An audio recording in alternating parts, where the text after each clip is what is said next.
'Ndrangheta. Most people think the Sicilian mafia runs Italy. They're wrong. There's another organization, older, richer, and far more dangerous. And chances are you've never even heard their name. The 'Ndrangheta has surpassed Sicily's famous Cosa Nostra to become the most powerful organized crime group in Italy and one of the largest in the world. Although this crime syndicate has been around since the late 18th century, the group recently made global headlines, taking center stage at the world's biggest mafia trial in decades. On January 13th, 355 of their suspected members and corrupt officials were charged with a variety of crimes, including narcotics, mafia association, murder, attempted murder, extortion, loan sharking, disclosure of official secrets, and abuse of office. Police across Germany, Italy, and Bulgaria have carried out synchronized raids on 46 buildings for possible connection to this massive organization. The raids were part of an investigation under the leadership of the European Public Prosecutor's Office.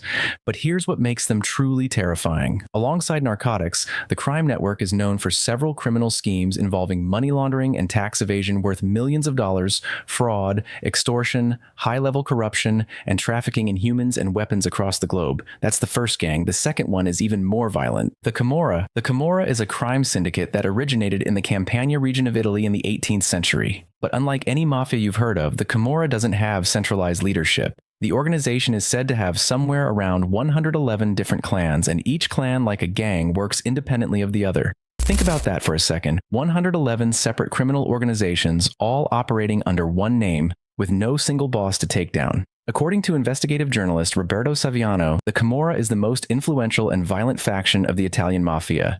The organization's influence extends to Lombardy, Piedmont, Tuscany, and Emilia-Romagna, and over the years the group has also gained a foothold in the United Kingdom and the US.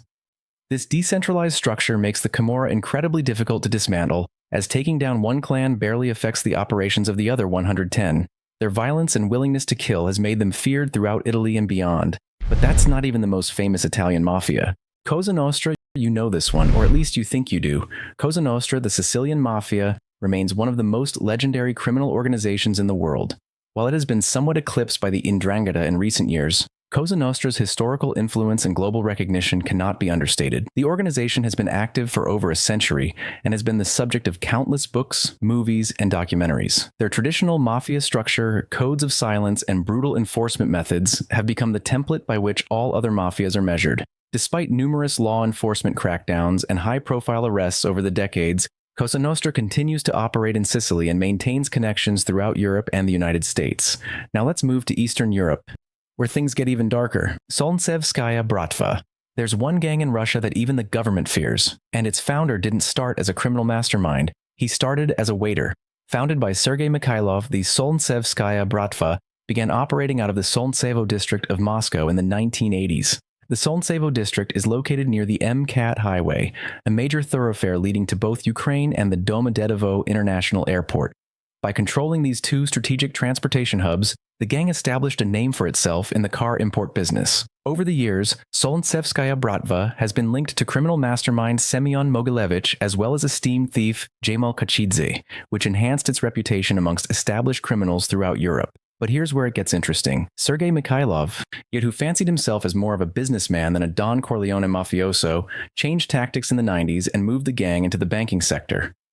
This strategic shift allowed the Bratva to launder money and cultivate relationships with influential Russian billionaires. Today, Solntseevskaya Bratva is involved in nearly every aspect of the Russian underworld, including racketeering, money laundering, prostitution, credit card fraud, arms dealing, human trafficking, and hacking. The organization is also believed to play an integral role in the international cocaine trade, with links to Colombian drug cartels. That's Russia. Now let's talk about the gang that conquered the UK without firing a single shot. Albanian Mafia. For 15 years they watched, they learned, and then they took over. Albanian Mafia manages to carve out a prominent place in the UK criminal landscape in the supply of cocaine to other crime syndicates in the country. For 15 years they have been learning from their masters, evolving from smugglers into sought-after drug suppliers and avoiding violence to rely on the creation of a strong network of alliances. According to the NCA, Albanian criminal groups have also favored the creation of the so-called county lines, capillary networks used to move drugs that run throughout the United Kingdom, moving drugs from large cities into the coastal and inland provinces. These commercial routes are not only used by Albanian criminal groups, but also by local and foreign ones. During October 2021 alone, The police carried out a series of raids that led to the arrest of 1,468 people across the territory, seizing drugs and cash for the value of more than £2 million and confiscating an arsenal consisting of 49 guns. The shameless Albanians are thought to rule the East London cocaine trade with an iron fist.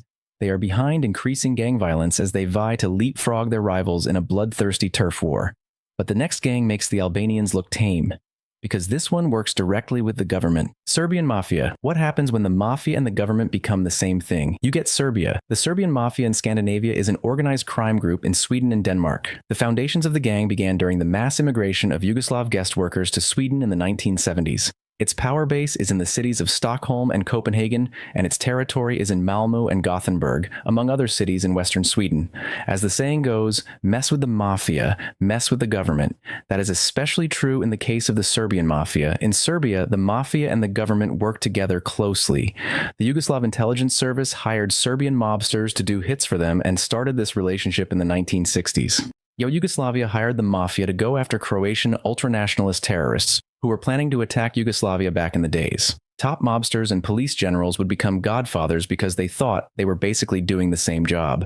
People thought of them as mobsters, but in state circles, they were top Secret Service agents acting like mobsters. Then in 2020, something horrifying was discovered. On August 3rd, two strong and tattooed men in their 30s posed in front of their latest trophy, a naked man with his feet and fists bound. The man's head was raised toward the camera by one of these men wearing black gloves. The discovery of the so-called House of Horrors, where Serbian mobsters tortured their rivals, proved that the mafia is willing to resort to the brutality of Mexican cartels in order to control the Balkan cocaine trade.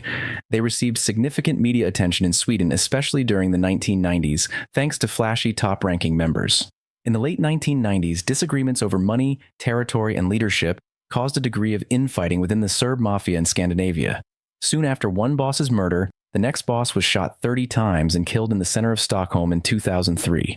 Besides heroin, the Serb mafia is active in trafficking large quantities of cocaine and marijuana through Sweden and Denmark. The Danish government labeled the Serb mafia as having a leading role in smuggling heroin into Denmark, surpassing the Albanians and Turks in the Copenhagen drug market.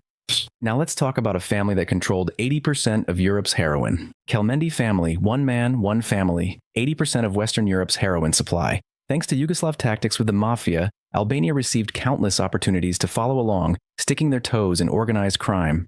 Albanian local mobs went from being foot soldiers in more powerful gangs to running one of the largest operations in Europe, smuggling out roughly 80% of the region's heroin in the last 30 years. The capabilities these mobs possessed were highlighted by Nasser Kelmendi. He was the head of the largest heroin smuggling operation in Western Europe before his sentencing in 2018. Kelmendi and his sons were notorious for their lavish spending habits, including purchasing 10 cars annually, owning more property than a typical family needs, and engaging in monthly interest rates of over 10% through loan sharking. The family was in charge of trafficking drugs from Afghanistan to Turkey and then to Europe. So Kelmendi was hard to catch as he moved around Eastern Europe, expanding his mafia empire in the Balkans.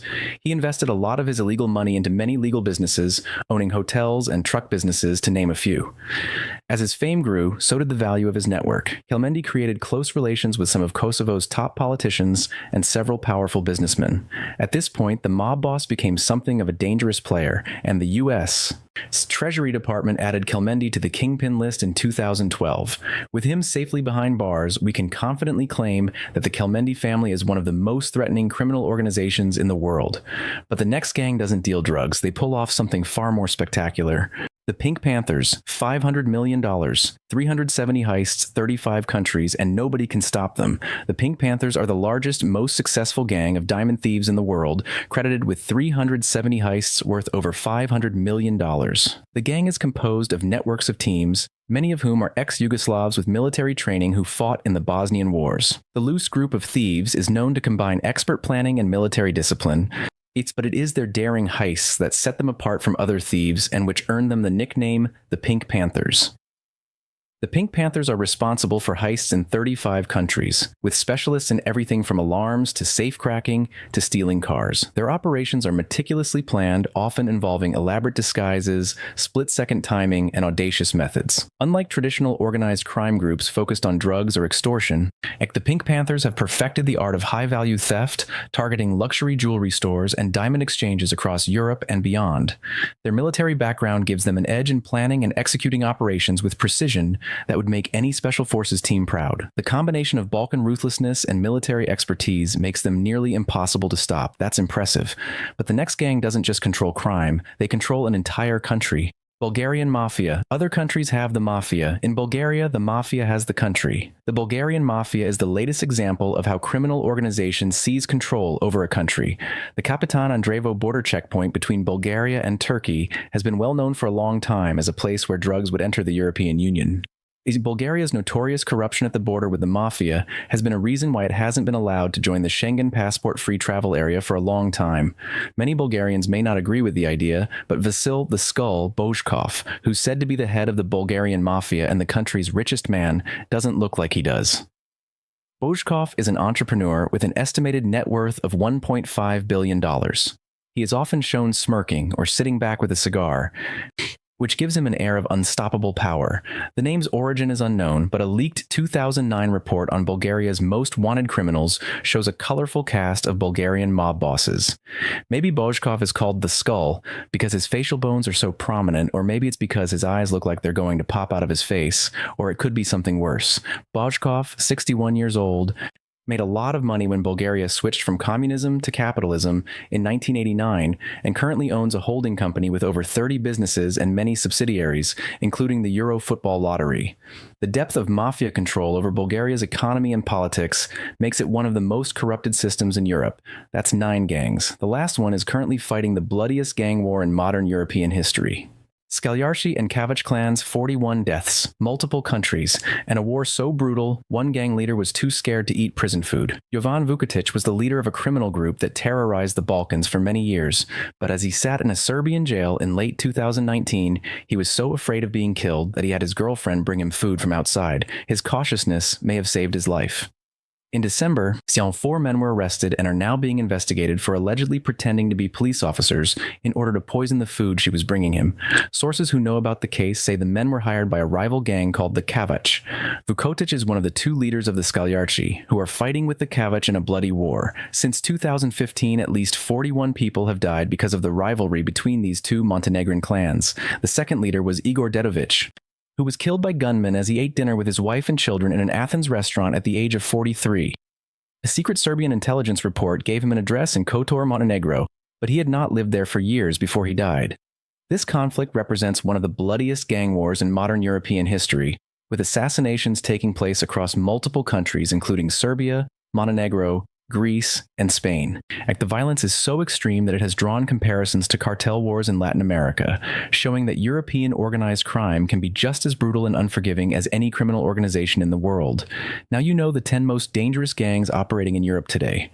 From Italian mafias that have existed for centuries to Balkan clans tearing each other apart in the streets, Europe's criminal underworld is more powerful and more violent than most people realize.